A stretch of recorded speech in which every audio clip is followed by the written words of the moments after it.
Feche seus olhos onde você está. Por favor. O Senhor está aqui neste lugar. Ele tem procurado você faz muito tempo já. Porque Ele quer levar você para o fundo. Não tem nada a ver com a palavra. Mas Ele está aqui. E agora Ele quer que nós ouçamos a sua voz. Nós cantamos muitas coisas para Ele. É vez dele falar agora sobre nossas vidas. Por isso, Pai, aqui estamos, Senhor. Aqui está a sua palavra. Espírito Santo, você pode mudar, você pode direcionar como quiseres esse tempo, Espírito Santo. Muito obrigado, Senhor, por cada um de nós que se chegou aqui, independente das razões, motivos e das circunstâncias que nos fizeram chegar a este lugar, Senhor. Eu te peço, Pai, por favor, que possamos aprender mais de Ti, Senhor. Para que nós sejamos seus discípulos, Pai, relevantes, Pai, neste mundo que está indo embora, indo por água abaixo. Para que possamos resgatar, Deus, as pessoas ao nosso redor que precisam tanto de Ti e que podem estar aqui, Senhor, neste lugar, Te conhecendo, não conhecendo a gente, mas conhecendo o Senhor. Por isso eu Te entrego, Pai, esta palavra. Que o Teu Espírito Santo fale conosco. Ó Pai, perdoa nossos pecados, perdoa nossas falhas, limpa o coração de cada um de nós, Senhor. Limpa a nossa mente, leva nossos pensamentos cativos a Ti. Em nome de Jesus, repreendo qualquer frieza espiritual agora, Pai, em nome de Jesus. Qualquer desvio de pensamento, enfim, Pai, eu peço que o Senhor venha cuidar de nossos corpos, Pai, de nossa alma e nosso espírito neste tempo, Senhor. E fala conosco, Senhor. Nós queremos Te ouvir. Em nome de Jesus. Amém. Amém.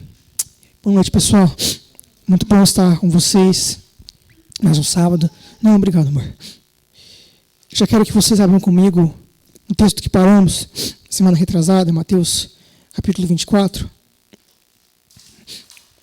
Enquanto eu abro aqui o meu esboço no meu computador, que é um pouquinho lerdo.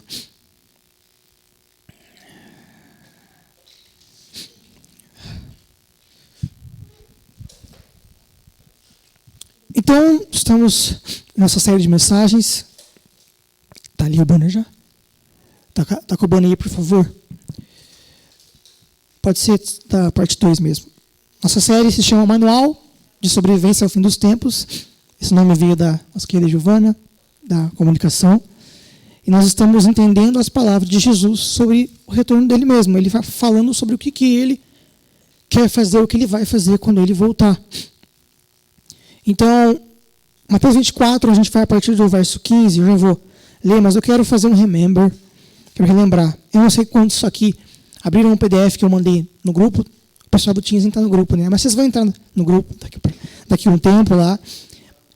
Haverá um dia que eles vão entrar. E lá nesse PDF, olha só, que bacana, né, Tiosen? The Chosen. Não é Frozen, não, The Chosen. Semana retrasada, nós falamos um pouquinho sobre o que Jesus responde, o que ele responde para os seus discípulos quando eles perguntam para ele: quando que você vai reinar? Mateus 21, 22, 23, acontecem muitas coisas com Jesus lá em Jerusalém, e os discípulos percebem que ele não vai reinar naquele momento, e eles ficam, o que vai acontecer então? Você vai embora? Aonde você vai? E ele responde. Então a gente viu muita coisa ruim e muita coisa doida vai acontecer. No começo de Mateus 24, ali a partir do verso 4. Então, se você não leu, convido você a ir para casa, meditar, ler esses textos, pega uma versão NVT, NVI, uma versão melhor, e leia. E lá Jesus vai falar um pouquinho sobre o que vai estar acontecendo com o mundo. Eu falei sobre... Eli, você pode tirar isso aqui para mim? Tá, minhas folhas estão voando. A gente falou um pouquinho sobre as primeiras dores. Falei um pouquinho sobre como a volta de Jesus vai se parecer com uma gestação, como se fosse um parto, que as dores vão aumentando, as dificuldades vão aumentando para todos. Depois vai chegar um período que vai ser difícil para nós, que somos cristãos, que pregamos o Evangelho. E hoje a gente vai falar, aqui nessa introdução, sobre grande tribulação. Tudo que eu vou falar aqui, galera, é extenso, profundo, mas eu estou dando aqui um partido do pão simples para que todo mundo saiba meio que a mesma coisa, para que a gente fique nivelado e quando a gente for conversar, refletir e orar sobre isso, todos nós saibamos um pouquinho sobre a volta de Cristo e a gente vai falar e pregar sobre isso também. Então, a gente viu tudo isso semana passada, primeiras dores, dificuldades que vão acontecer, e hoje a gente vai falar sobre uns temas bem interessantes, se assim permitir o Senhor. A gente vai falar sobre o anticristo, oh meu Deus do céu, vamos falar sobre o dia do Senhor, e o que eu acho mais importante, o dever de vigiar. Gente, Mateus 24, verso 15, eu vou do 15 ao 26, tá? Eu já vou explicar o que está acontecendo aqui, tá bom? Mateus 24, 15 diz assim: quando virdes no lugar santo a abominação assoladora, da qual falou o profeta Daniel, quem lê entenda. Então os que estiverem na Judéia, fujam para os montes. Vamos parar aqui. Deixa eu tomar uma aguinha, porque eu estou com uns ranhos, desculpa. Desculpa, é que Deus me pegou ali atrás, eu chorei um pouquinho. Mas não tem problema. Verso 15, 16. O que seria abominação assoladora? Ou, eu não sei o que dizeria a tua versão, mas a minha diz abominação assoladora. Semana passada a gente falou um pouquinho sobre o templo que os judeus vão levantar novamente e vai voltar a se oferecer alguns sacrifícios nesse lugar. E o que ele está falando? A grande tribulação, o fim de tudo, quando tudo vai começar a realmente piorar, é quando for levantado esse templo e o anticristo entrar nesse lugar e parar. Na verdade, eu não sei, a Bíblia não fala exatamente o que seria isso, essa abominação. Mas provavelmente ele vai parar os sacrifícios e vai pedir para que ele seja adorado. Isso vai chocar o mundo, isso vai chocar também o povo judeu. E aí, aqui no dia 6 ele vai falar, então os que estiverem na Judéia, fujam para os montes. Gente, o verso 15 ao verso 26, ele é muito mais voltado para o povo que está lá em Israel do que para nós. Eu creio que a gente vai estar vendo isso em notícias, coisas que vão acontecer lá.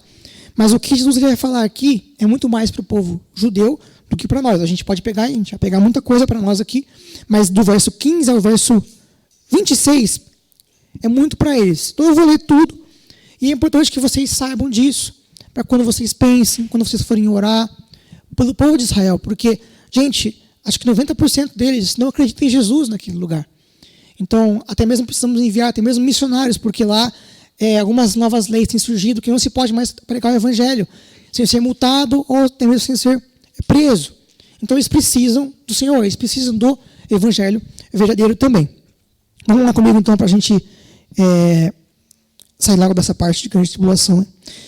Verso 17 diz assim: quem estiver no ato da casa, não desça para retirar as coisas de sua casa. Quem estiver no campo, não volte para apanhar suas roupas. Ai das que estiverem grávidas e das que amamentarem naqueles dias. Verso 20 é para nós. Orai para que a vossa fuga não aconteça no inverno, nem no sábado, porque haverá uma tribulação muito grande, como nunca houve desde o princípio do mundo, até agora, nem jamais haverá. E se aqueles dias não fossem abreviados, ninguém seria salvo, mas por causa dos escolhidos, eles serão abreviados. Olha, aqui a gente tem um aprendizado. Jesus está falando para todos. Orem. A gente precisa orar. Sempre que a gente puder, a gente lembrar o que o Espírito Santo nos guiar por Israel. Como eu falei, muitos não creem em Jesus. Alguns falam que ele foi um profeta e tudo mais, mas não creem que ele é Jesus Cristo, que ressuscitou. E precisa ser pregado o evangelho para eles. Por quê? Porque muitos poderão ser enganados e até mesmo mortos por causa de não terem conhecido o evangelho e vão ser enganados pelo anticristo. Nós precisamos orar por eles. Verso 23 diz assim: então se alguém vos disser o Cristo está aqui ou ele está ali, não acrediteis, porque surgirão falsos cristos e falsos profetas que realizarão grandes sinais e milagres a tal ponto que, se fosse possível, enganariam até os escolhidos. Eu vos tenho dito estas coisas antes que aconteçam. Portanto, se vos disserem ele está no deserto, não saiais. Ou ele está dentro da casa, não acrediteis. Tá bom até aqui, que o verso 27 começa outro ponto. Tudo isso aqui é um contexto para lá, para o povo judeu. Apesar de que a gente pode pegar aqui o que Jesus está falando sobre falsos profetas e falsos cristos, porque eles vão se levantar em muitos lugares. E aqueles que não conhecem a palavra poderão ser enganados por aquilo que é exterior. E o que eu aprendo com isso, antes da gente entrar propriamente dito na palavra. Como é que eu sei que alguém é de Deus? É pelo milagre que a pessoa faz, pelo dom, sei lá. O que vocês acham? Pelo fruto. Quem falou? Jogão. O caráter da pessoa é o que vai definir. Então, a pessoa pode chegar aqui, uau, e curar. Uau, que incrível. Mas eu preciso observar como é o caráter dela. Como ela trata as pessoas à sua volta. Como ela trata a sua família, sua mãe, seu pai, sua esposa, seus filhos. Como ela trata os seus vizinhos, os seus funcionários ou patrões. É isso que a gente precisa observar. A pessoa pode fazer muitos milagres, mas nós não podemos ser enganados. O caráter, o fruto, pelo fruto, Jesus fala, né? A gente vai conhecer o que é falso e o que é verdadeiro. Agora, antes da gente ir para o 27, eu quero falar rapidinho, o contexto para nós. E nós que não somos judeus, a gente vai estar aqui no Brasil, o que vai acontecer? Será que a gente tem que fugir? Vamos para Daniel. Abre lá comigo, rapidinho. Eu vou ler só Daniel 7. Eu acho que vocês vão achar antes que eu.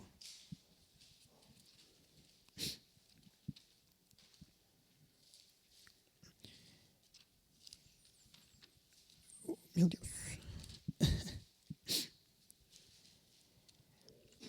Daniel, capítulo 7.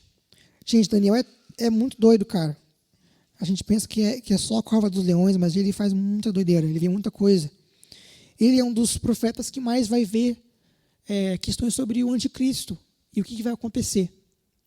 Para nós, o que a gente precisa aprender hoje, então, sobre grande tribulação? Daniel 7, 25. Vai lá comigo para o verso 25, diz assim: falará palavras contra o Altíssimo e oprimirá os santos do Altíssimo. O que está acontecendo aqui? Ele está falando sobre o anticristo. Eu já vou falar sobre isso no primeiro ponto do nosso estudo. Falará palavras contra o Altíssimo e oprimirá os santos do Altíssimo. Procurará mudar os tempos e a lei. Os santos lhe serão entregues na mão por um tempo, tempos e metade de um tempo. O que a gente precisa saber sobre a grande tribulação? Alguém tem uma versão que diz 3 anos e meio? Levanta a mão mais alta. Quem mais? Só tu, Gui? A versão mais atualizada. Quanto tempo vai durar a grande tribulação? Não é o que a gente viu na semana retrasada, que em breve vai ter a gravação que o Gabi está fechando para nós lá. Vai ter a gravação. Não é isso que está falando. A grande tribulação acontece depois que o anticristo faz a abominação. E aí vai acontecer algo terrível no mundo todo. Então, metade de um tempo, ou 3 anos e meio, é o tempo que vai durar. É isso que a gente precisa saber, galera. Quando acontecer isso, eu não sei se vai passar no jornal, eu não sei se vai. Eu creio que vai ser uma coisa assim, vai ter um tipo de Reels que vai ficar extremamente famoso, do tipo, olha, Israel, está acontecendo uma parada lá em Israel, e a gente vai ver, e a partir desse momento a gente precisa saber 3 anos e meio de dificuldades. É claro que vai ter a parte boa, que eu vou falar daqui a pouco, mas de dificuldades que vão acontecer. Apocalipse 11, anota aí, vai falar um pouquinho sobre isso também, eu não tenho tempo para ler. Daniel 12, 10 vai falar um pouquinho sobre o porquê que Jesus vai fazer isso. Jesus vai permitir isso, Deus permite isso como a poda final do seu povo, dos judeus e da igreja. A poda final, para ver quem realmente vai ficar firme ou quem vai abandoná-lo, no final das contas. Daniel 12, 10 vai falar um pouco sobre isso. Então haverá perseguição, essa é a parte ruim. É tenso falar sobre isso, porque a gente não vive muito isso aqui no Brasil. Mas vai acontecer grande poder do Espírito Santo, a igreja vai ser mais madura. Hoje a igreja é muito dividida ainda, Brasil, Estados Unidos, algumas coisinhas nos dividem e não deveriam, e quando a coisa apertar, a gente vai ser, não é obrigado, mas o Espírito Santo vai nos compelir a nos unir com outras igrejas, em cidades, estados e até mesmo nações. E eu creio que vai acontecer uma proteção divina. Não sei se vocês lembram da história de Pedro que foi preso. A igreja começou a orar por ele. E aí ele foi solto milagrosamente, que estava na cadeia. E aí, cara, o anjo solta ele, chama ele, começa a abrir as portas e ele é liberto. Eu creio que isso vai acontecer com a igreja também. Isso é somente o poder de Deus. Eu creio nisso por causa da palavra, mas porque recentemente aconteceu um negócio conosco, comigo e com a Bianca, que a gente perdeu a carteira dela na rua. E eu fiz uma oração muito simples, mas muito sem noção. E eu falei, Deus, eu podia trazer a carteira dela para cá, né? pegar ela, transportar para cá. No outro dia a gente acordou e a carteira estava dentro de casa, que ela tinha perdido. Então o Senhor, ele pode fazer isso, ele tem poder. Se ele pegou uma carteira, ele pode pegar o Samuel que está aqui, talvez preso em algum lugar, e ele acorda e ele está livre, está solto. A gente às vezes não consegue entender isso, mas isso, eu creio, vai acontecer. Agora, eu quero falar um pouquinho sobre o anticristo, mas olha, gente, a gente podia ficar falando muito aqui, só que ele não apareceu, nós não sabemos quem ele é. Então, a gente precisa aprender antes o que o anticristo está ensinando, o que o seu espírito está ensinando para o mundo hoje. A cosmovisão disso. O pai está fazendo um símbolo para mim lá. A filosofia ou a cosmovisão de tudo isso. Gente, o único apóstolo que falou sobre isso foi João, tá? Então a gente vai para lá. Primeiro João. Provavelmente porque ele foi o último a falecer, tadinho. Então ele viu muita coisa boa e muita coisa ruim. Então o apóstolo João, as suas cartas são muito boas, são minhas preferidas. Ele é o que mais fala sobre igreja, sobre comunidade, sobre comunhão, sobre o anticristo também. Ele é o que mais fala sobre isso. Porque ele foi um dos últimos a falecer e o que viu a igreja crescendo e também viu alguns erros acontecendo com a igreja. 1 João 4, verso 2, diz assim: assim conheceis o Espírito de Deus. Todo espírito que confessa que Jesus Cristo veio em corpo ou carne, depende da versão, é de Deus. E todo espírito que não confessa Jesus não é de Deus, mas é o espírito do anticristo, a respeito do qual tendes ouvido que havia de vir e agora já está no mundo. Ok, o que a gente precisa entender, galera? O espírito do anticristo já está no mundo. Está no mundo. Está lá fora. Existem duas fontes para nós, e para quem está lá fora também que não conhece Jesus. O Espírito Santo e o Espírito do Anticristo, que João vai falar que é o Espírito do engano, de engano das pessoas. Então, Satanás está por detrás de muita coisa que a gente tem visto nas redes sociais, na TV, que tem acontecido com o mundo hoje. Em 1 João 4, também isso, versículo 4 diz assim: filhinhos, vós sois de Deus, já tendes vencido os falsos profetas, pois aquele que está em vós é maior do que está no mundo. Eles são do mundo, por isso falam como quem é do mundo, e o mundo os ouve. E o que o espírito do anticristo tem falado aí fora, através de falsos profetas, por exemplo? Ou até mesmo governanças. Em 1 João 2, volta aí comigo, vai dizer o que o Espírito Santo, o Espírito do Anticristo fala. O que ele dita para nós? Ou qual é a cosmovisão dele? 1 João 2, 22, só esse verso, diz assim, 22, 23. Quem é mentiroso senão aquele que nega que Jesus é o Cristo? Esse mesmo é o anticristo. Esse que nega o Pai e o Filho. Todo que nega o Filho também tem o Pai.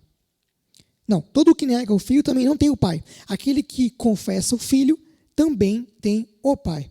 O que o Espírito Anticristo tem feito nas pessoas que não o conhecem? Tem feito negar a obra do Filho, a obra de Jesus, e negar até mesmo a existência de Deus.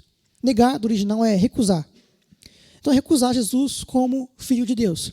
Por que isso é importante? Para nós é algo muito simples, né? A gente crê em Jesus, tal, eu sou cristão.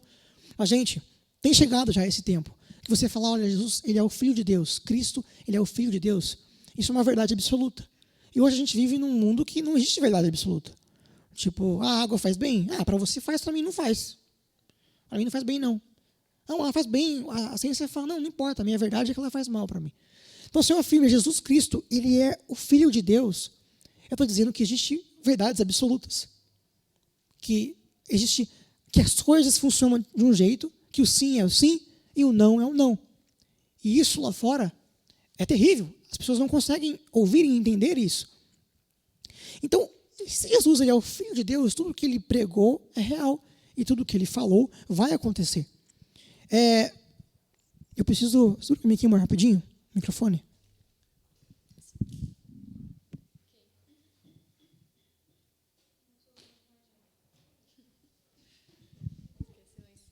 Eu quero ler numa outra versão aqui.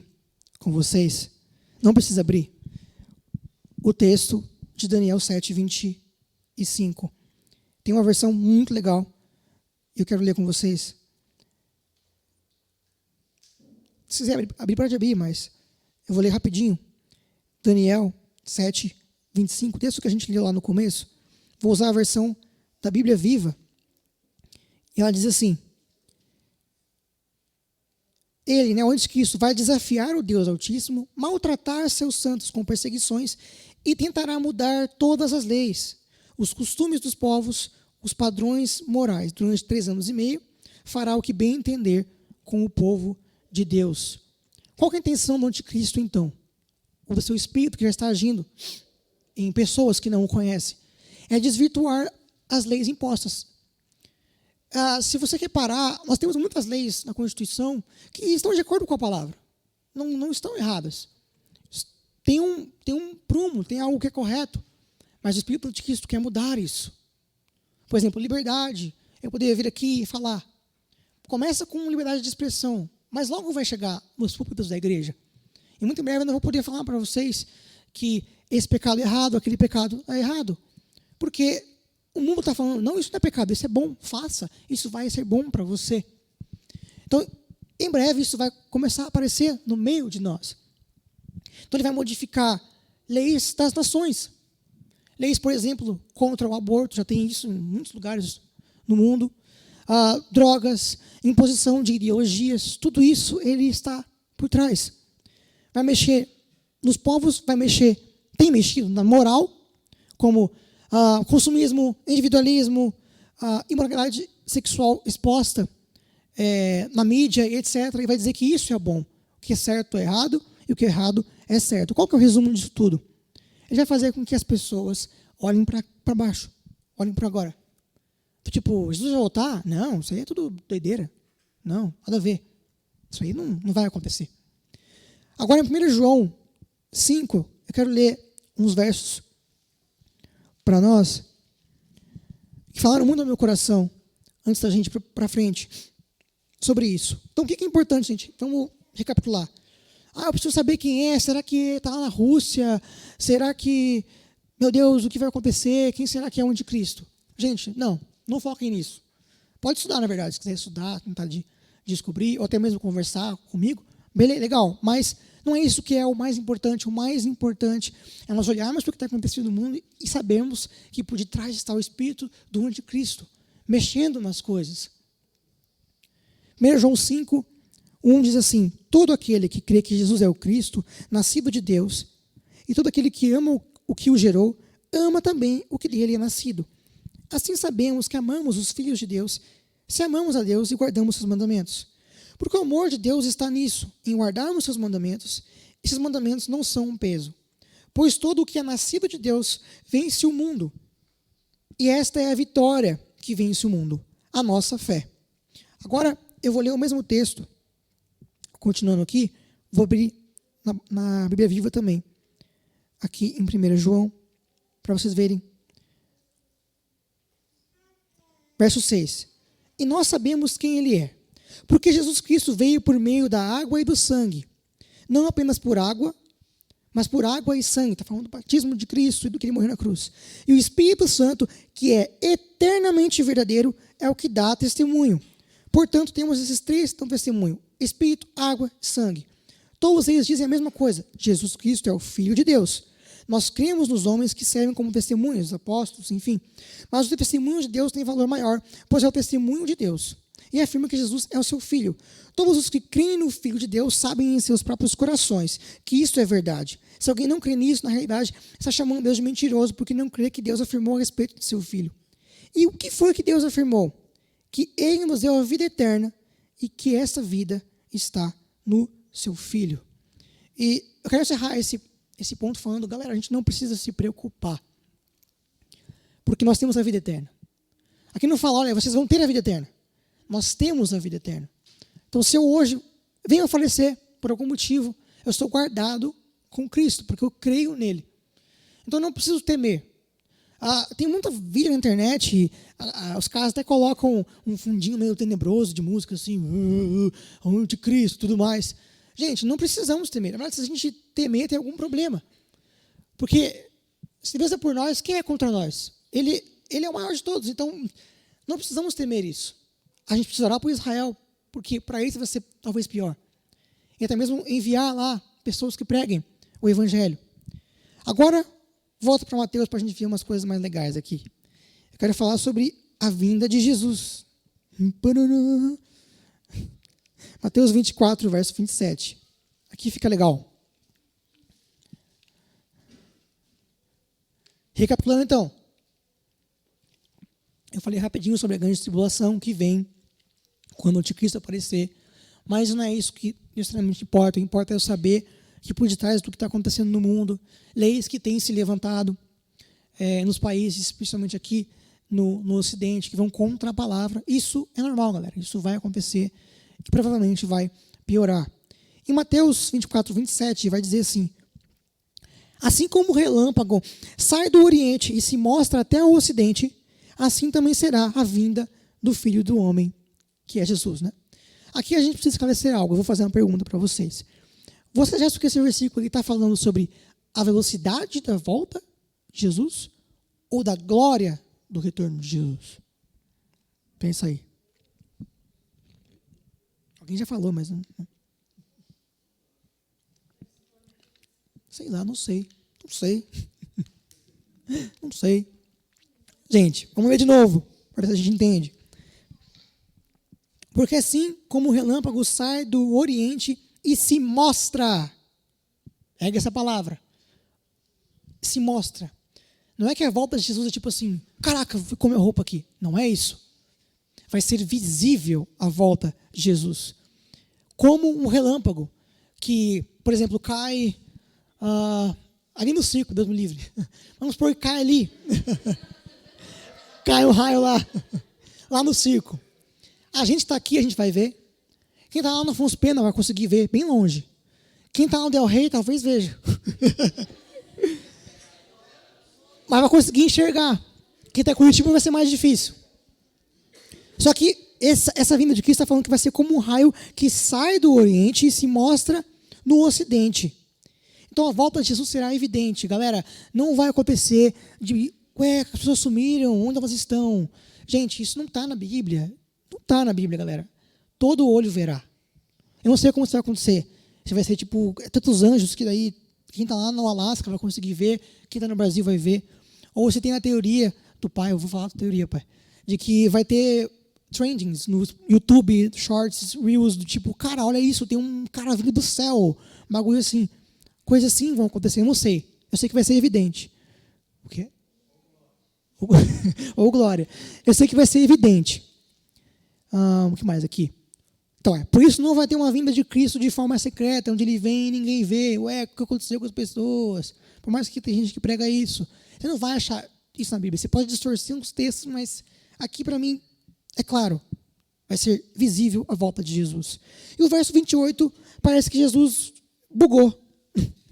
Vai dizer assim: pois onde estiver o cadáver, ali os abutres também se juntarão. Tipo assim, o quê?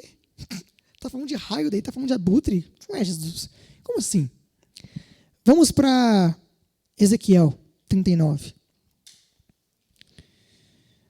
A gente precisa entender o Jesus que vai vir. O Jesus.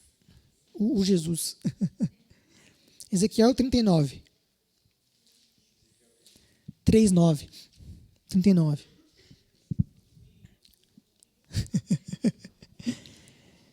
Vamos entender esse verso aqui, de abutre, enfim, e corpos. Ezequiel 39, verso 1, diz assim: ó filho do homem. Todo mundo achou? Tem gente ainda se achando aí. Robertinho aqui. Foi. Tem mais uma Bíblia. Estou ouvindo barulhos. Ezequiel 39, 1 diz assim: ó filho do homem, profetiza contra Gog. Já vou falar quem é esse cara.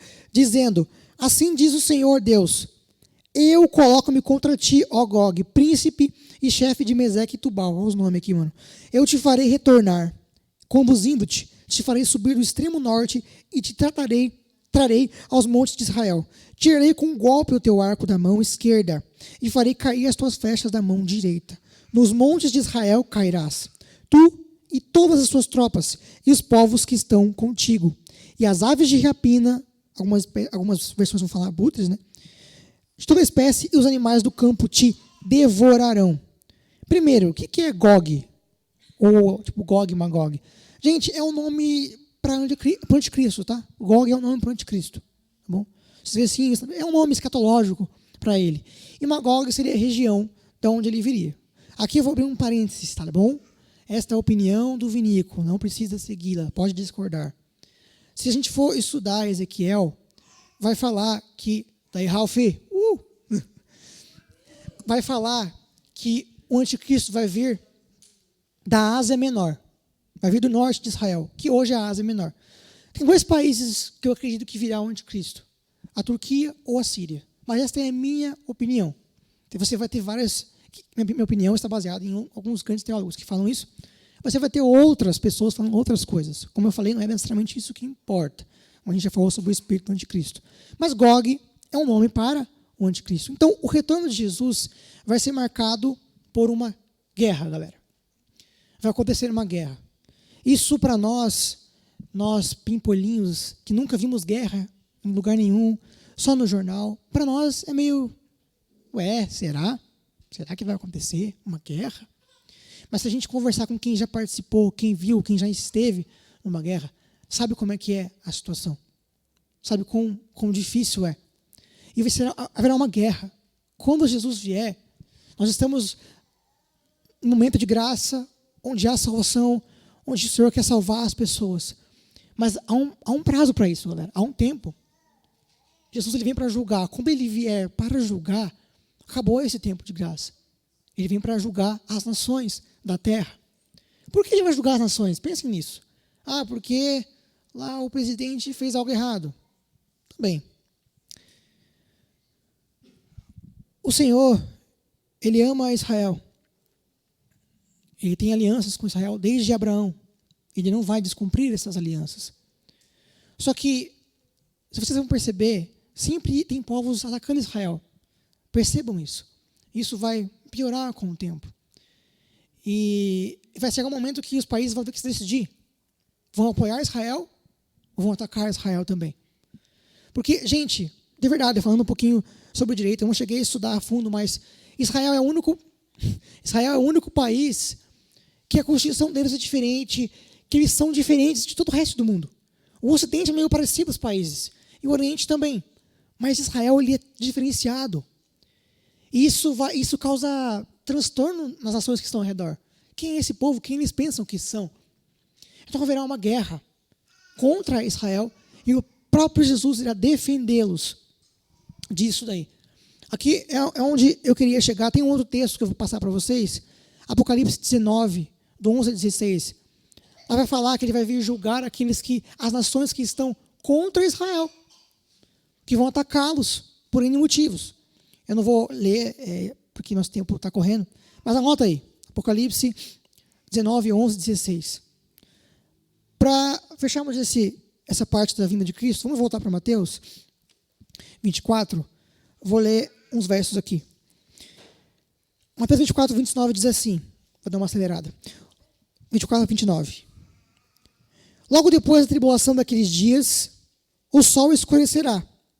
A lua não dará a sua luz. As estrelas cairão do céu e os poderes do céu serão abalados. Vai acontecer um monte de coisa. Então aparecerá no céu o sinal do Filho do Homem. E todas as nações da terra se lamentarão. Verão o Filho do Homem vindo com poder e grande glória sobre as nuvens do céu. Ele enviará seus anjos com um alto som de trombeta, os quais reunirão os seus escolhidos desde os quatro ventos, de uma a outra extremidade do céu. Aqui a gente chegou finalmente no arrebatamento. Quando acontece o arrebatamento, galera? É antes ou depois da grande tribulação?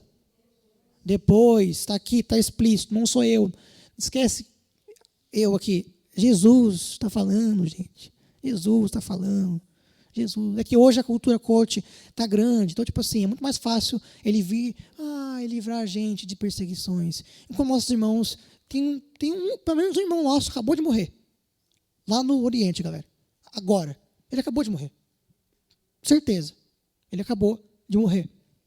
Então, a gente precisa parar de ouvir esse tipo de pregação, galera. Tipo, de conforto.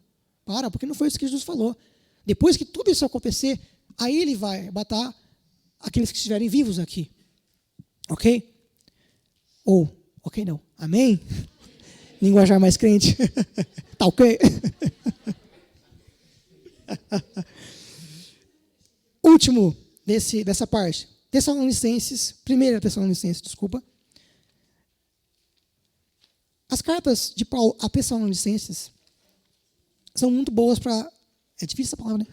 São muito boas para estudarmos sobre isso também. Ele vai falar um pouquinho sobre isso. 1 Tessalonicenses, verso 4, Paulo vai falar um pouquinho sobre o que vai acontecer quando Jesus, o sinal dele vier no céu. Verso 15, tá? 4:15. 1 Tessalonicenses 4:15. Diz assim. Não, verso 16, melhor. Porque ouvida a voz do arcanjo, ressoada a trombeta, isso vai acontecer, tá? Vai ter uma trombeta de Deus, o próprio Senhor descerá do céu com grande brado, e os que morreram em Cristo ressuscitarão o quê? Primeiro. Então, antes da gente ser arrebatado, eles vão ressuscitar primeiro. Eu não sei se a gente vai estar vivo ou não. Eu não sei, é difícil falar, né? Eu quero estar vivo. Vai estar difícil. Vai ser difícil. Eu quero estar vivo porque, cara, vai acontecer muita coisa doida do Espírito Santo que a gente não vê. Mas vai acontecer muita dificuldade também. Mas quem estiver, vou usar o exemplo do meu falecido vô, ele faleceu em Cristo há muito tempo, há mais de 10 anos atrás. Ele faleceu em Cristo. Então ele vai ressuscitar primeiro em Cristo, para se encontrar com Jesus. E aqui diz o verso 17. Depois nós, os que estivermos vivos, Paulo achava que iria estar vivo. Que fé, muito top. Os que estivermos vivos seremos arrebatados com eles nas nuvens, ao encontro do Senhor nos ares. E assim estaremos para sempre com o Senhor. Gente, esse texto aqui, ele é muito usado para falar que a gente vai embora daqui e que o mundo vai ficar aí. Tipo isso, sabe? Então, muitos falam assim, não, a gente vai embora daqui. Mas você vai ter tantos outros textos que falam que o Filho do Homem, que é Jesus, ele vai em Sião, ele vai se assentar, ele vai encostar os pés na terra, ele vai guerrear, e nós estaremos ao seu lado, em governância dele. Eu não tenho muito tempo para falar sobre isso, mas só para que a gente entenda, então. Primeiro, o que vai acontecer? Ressuscita os mortos em Cristo. Depois, nosso corpo é glorificado. Isso é num piscar de olhos. Tipo assim, não sei o que eu tenho. O que eu tenho de problema, amor? Sei lá, eu tenho hiperatividade. Acabou a hiperatividade. Não sei, talvez tipo miopia. Cara, tchau óculos. Ou hiperatividade, eu vou ficar calminho, eu vou ficar de boas, não vou mais ficar hiperativo. TDAH já era. Cabelo, o pai tá falando do cabelo. Cabelo. Acabou a insônia. Acabou. Não sei se a gente vai dormir, acho que não, mas acabou isso. Tudo isso vai. E aí vem o arrebatamento, no piscar de olhos. E vai ter alguns textos que vão falar que os anjos vão nos pegar. Nossa, imagine que doideira isso, cara. Nossa, fico só imaginando. O anjo vindo assim, pá, tipo, pega aí, mano, segura minha mão. Vamos pra lá, e tal. Tipo, sei lá, anime, esse tipo de coisa. Vai ser meio nessa vibe, assim, que vai acontecer. Agora, Mateus 24. Vamos agora para o verso 32. Eu vou falar rapidinho disso e a gente vai para a última parte. A parábola da figueira. Eu fui atrás de estudar isso aqui.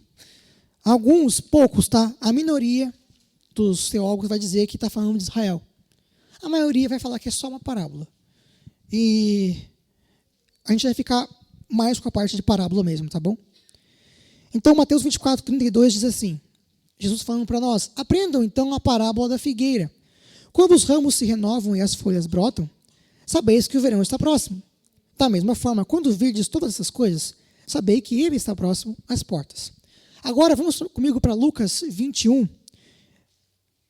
Vou fazer um paralelo. Lucas também vai falar sobre esse sermão de Jesus, sermão escatológico, vamos dizer assim.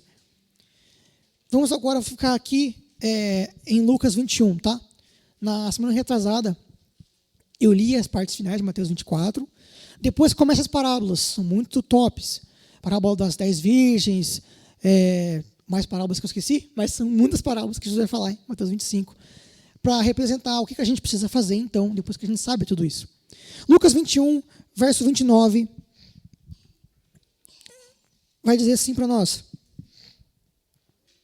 E lhes contou uma parábola. Olhai para a figueira e para todas as árvores. Quando começam a brotar, e as observais, vós mesmos sabeis que o verão já está próximo. Da mesma forma, quando vides essas coisas acontecerem, sabei que o reino de Deus está próximo.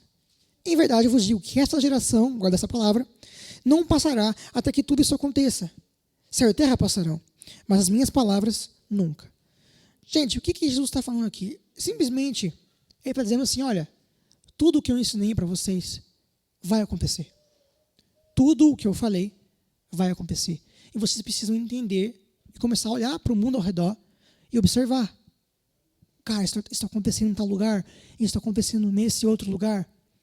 Que nem eu falei na semana retrasada, no Brasil está começando a pipocar os processos judiciais contra cristãos por falarem contra certos pecados, como homossexualismo, por exemplo, ou masturbação, ou qualquer coisa que você quiser.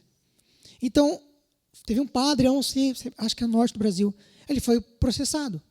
Outras coisas têm acontecido, como o som da igreja, que a gente sempre tenta manter, mas sempre está muito alto. A gente sempre está mantendo um padrão para não ficar alto, mas nunca aconteceu isso na nossa igreja. Do nada, no passado, começou a acontecer. Não, está muito alto o som, está incomodando, está começando a incomodar. E a gente tenta manter e sempre parece que não adianta. Então, Jesus, ele não está reinando ainda. É isso que ele quer nos dizer. Ele não está reinando em sua totalidade.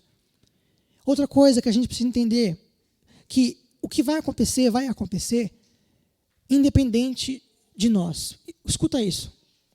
A Ana já falou algo sobre isso. Deus nos ama, Ele quer nos usar. Mas se eu não for, se eu não me dispor, Ele usa outro. Então, vai acontecer independente da gente querer ou não. Então, duas pessoas vão existir daqui para frente, no fim dos tempos. Os cristãos que vão estar com Jesus e os observadores. Dentro dos que observam, vai ter os que vão odiar e os que vão ficar só observando. Só observando. Olha, a galera indo embora. Ué, mas por que eu não estou? Eu também era crente. Então, isso vai acontecer. Então, nós não iríamos conquistar nada, galera. Tipo assim, as nações vão ser conquistadas. A gente tem que conquistar as nações. Nós precisamos pregar o evangelho para as nações. Com certeza, enviar missionários. Mas as nações estão com governantes, já estão indo contra o Senhor há muito tempo. Ele, quando vier, ele vai julgar e governar as nações. Qual é a certeza disso? O verso 32 que a gente leu vai dizer, em verdade eu vos digo que essa geração não passará. Quando eu era mais novo, eu falava tipo, ué, será que os discípulos estão vivos ainda? Tipo, como assim? Tipo, ué, essa geração. Eu fui ver essa palavra mais fundo. Ela quer dizer basicamente essa era que a gente vive, de maus governantes, de injustiças, de coisas acontecendo no mundo. Essa era, tudo isso vai acontecer dentro dessa era. Quando Jesus vier, instaura-se uma nova era. Relaxa que não é um termo diabo, não, tá? Quando ele vier, vai acontecer a era de Cristo, a era que ele vai reinar. Eu não vou ter tempo de falar sobre isso hoje. Ok? Então isso é a parábola da figueira.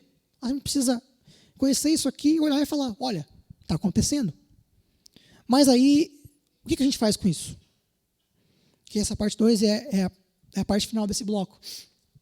Legal, a gente sabe muita coisa. Uau, anticristo, as dores de parto, uau, quanta coisa. E aí? Para onde a gente vai com todo esse conhecimento que a gente tem?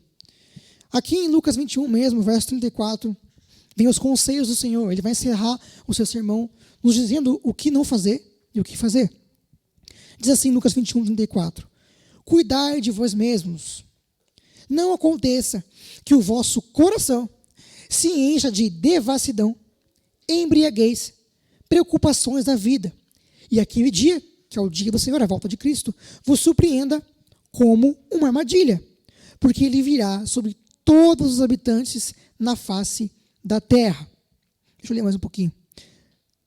36 diz assim: vigiai, pois, orando em todo tempo, para que possais escapar de todas essas coisas que haverão de acontecer e ficar em pé na presença do Filho do Homem. Vamos até aqui, tá bom.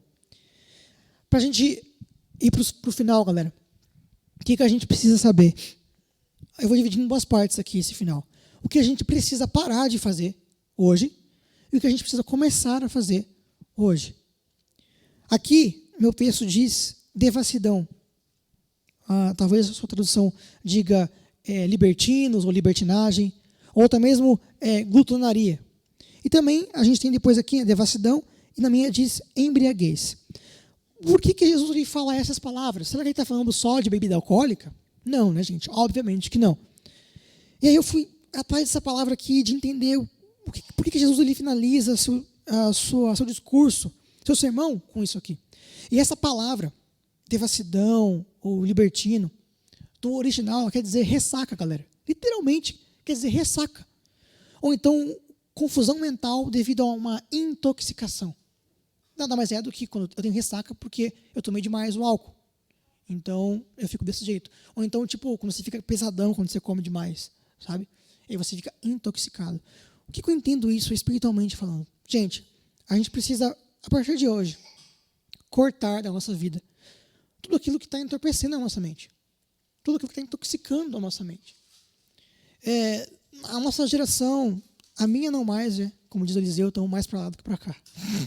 Estamos ficando um pouquinho mais velho. Mas a geração que está vindo aí, como eles são entorpecidos por isso aqui.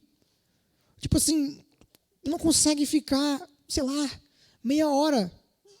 Tem um nome para isso, acho que é FOMO, é uma doença.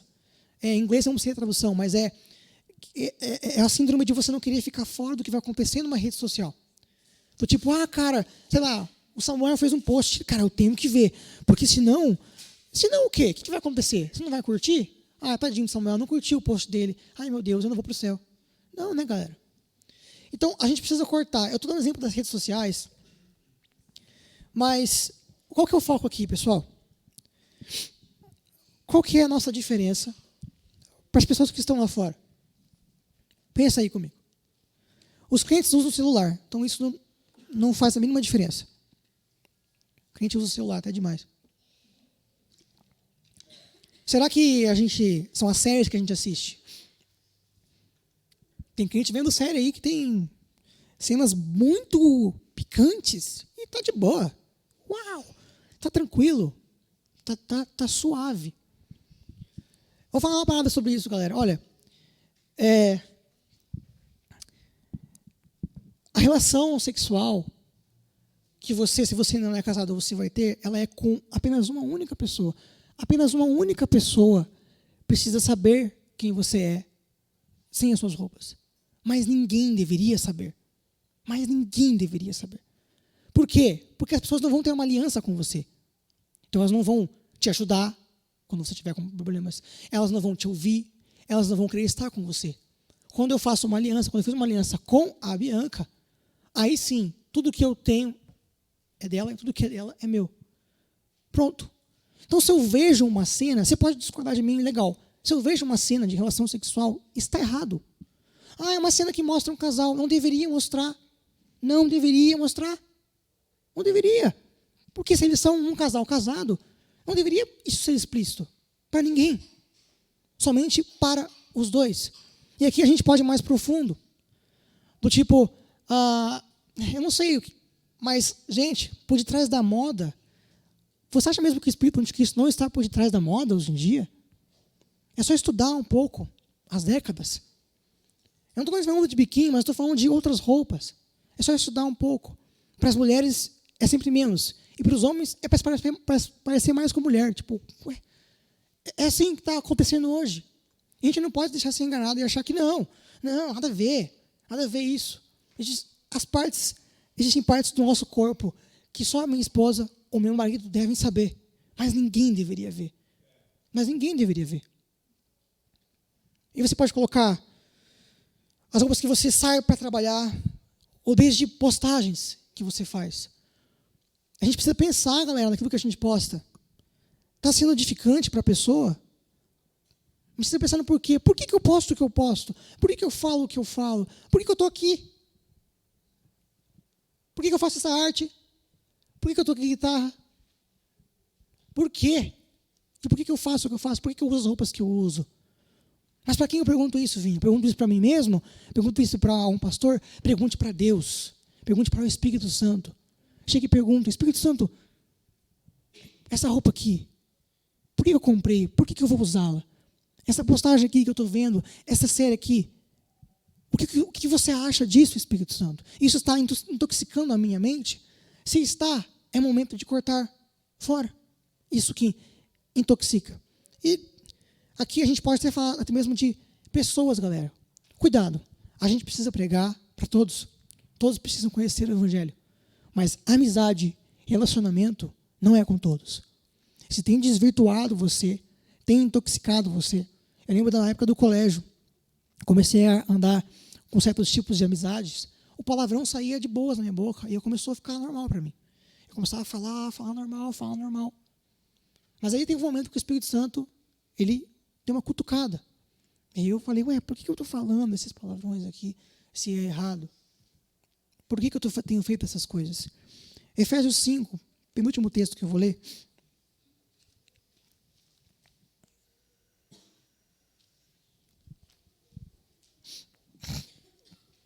Efésios capítulo 5. Recapitulando então, galera. Vimos sobre grande tribulação rapidinho. Vimos sobre a filosofia ou cosmovisão do anticristo. Vimos um pouquinho sobre a vinda do Filho. Vimos que haverá uma guerra. A parábola da figueira. E agora estamos vendo sobre o dever de vigiar. Lembrei de falar o tópico. O dever de vigiar. Em Efésios 5, que eu não abri ainda. Sorry. Efésios 5. Vamos ler o verso 18. E não vos embriagueis com o vinho. Pegando aquele texto que a gente leu, galera, aqui a gente pode ver que Paulo não está falando sobre bebida alcoólica. Ele está falando sobre tudo aquilo que intoxica a nossa mente e o nosso corpo. Não vos embriaguem com o vinho, que leva à devassidão. Olha só, a palavra lá que eu tinha lido para vocês.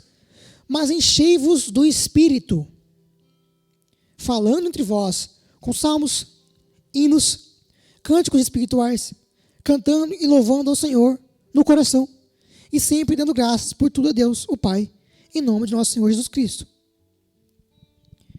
Aqui é a resposta para nós, hoje. Depois de tudo isso, qual que é o ponto final? A gente precisa alertar as pessoas que Jesus está voltando. Mas como? Como eu faço isso? Eu não posso só pegar, beleza, vou lá e vou fazer isso. Não. A gente precisa se encher de alguma coisa. Largar aquilo que nos intoxica hoje e se encher do Espírito Santo. E como eu faço isso? Você pode primeiramente pedir isso. Espírito Santo, eu quero ser cheio de Ti. A gente vai orar sobre isso hoje. Mas, quando a gente louva, eu já contei isso aqui, mas eu fui batizado no Espírito Santo, eu não pedi. Eu estava muito zoado naquela época. E eu estava só louvando o Senhor, eu estava tocando bateria.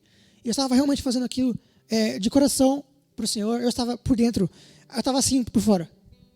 Mas por dentro eu estava tipo assim, meu Deus, não aguento mais essa minha ansiedade que tem no meu coração. Então quando foi vindo os louvores e tal, mais de adoração, eu estava falando, Deus, eu preciso de Ti. Então é só isso. E eu comecei a louvá-lo de todo o coração. Porque naquela época a única coisa que não me dava ansiedade era tocar a bateria. Se eu fosse para a escola, se eu fosse fazer outras coisas, me dava muita ansiedade. E naquele momento veio o Espírito Santo sobre mim. E eu vou descrever para vocês de uma forma. Eu estava ouvindo um pregador essa semana muito parecido. É como se uma cachoeira de lava caísse sobre mim. Só que eu não morresse. Não morresse assim. Como se fosse isso caindo sobre mim. Eu só caí em prantos, parei de tocar. Eu sei que eu podia ter falado em línguas? Podia. Mas eu não quis. Eu podia ter feito outras coisas. Mas ali eu estava tão quebrado que eu só me entreguei ao Senhor. Mas foi no meio de louvores. Quando eu louvo a Deus de todo o coração. Então ser cheio, ser batizado e também ser cheio. Tem diferença, tá, galera? Você pode falar, não, eu tenho o Espírito Santo. Beleza, mas quais são as evidências disso? Será que eu tenho amado?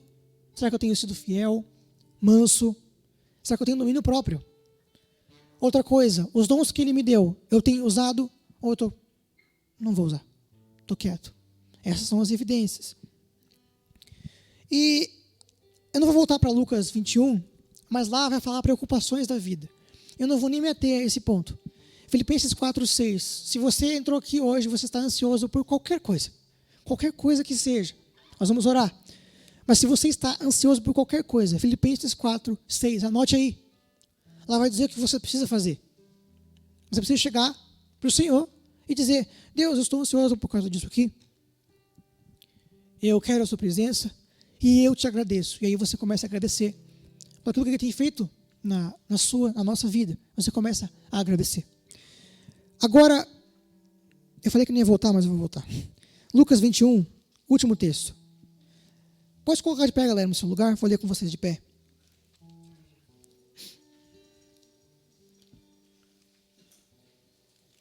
Antes das 9, hein?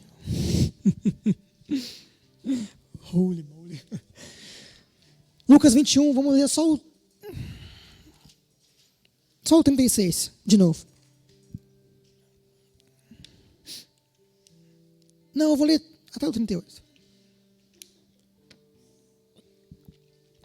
Vigiai, pois, orando em todo o tempo.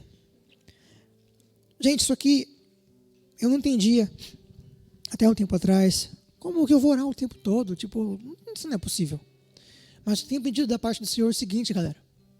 Eu vou trabalhar, eu vou estudar, vou fazer minhas coisas. E lá está o Senhor. Ele está comigo o tempo todo através do seu Espírito Santo. Quanto mais eu me aproximo dele, mais eu começo a senti-lo até mesmo no meu trabalho. Estou falando sério para vocês. Isso acontece na faculdade. Eu vou saber que a presença dele está ali comigo.